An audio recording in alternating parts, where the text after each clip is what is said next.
ஆன்மீக அன்பர்களுக்கு வணக்கம். இன்று திருப்பதி வெங்கடாச்சலபதியின் கதையைத்தான் நான் கூறப்போகிறேன்.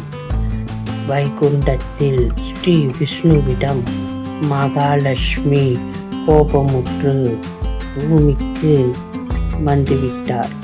இதனால் விஷ்ணு பகவான் பூமிக்கு ஸ்ரீனிவாசர் ரூபத்தில் வந்தார்.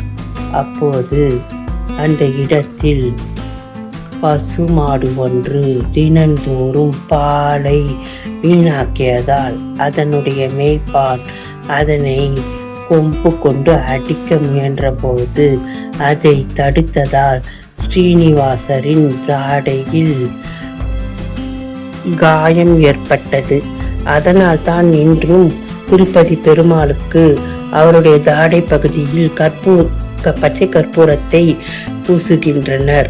மேலும் பத்மாவதி தாயாரை திருமணம் செய்து கொள்ள முயன்ற பெருமாள் அதற்காக குபேரனிடமிருந்து கடன் வாங்கினார். அந்த கடனை கலியுகத்தில் அடைப்பதாக கூறியதால் இன்று வரை பெருமாளுக்கு கடன் வசூலிக்கப்படுகின்றது.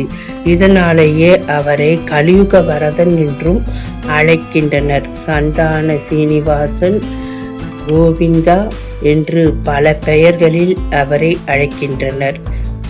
ஓம் நமோ நாராயணா. இன்று சனிக்கிழமை.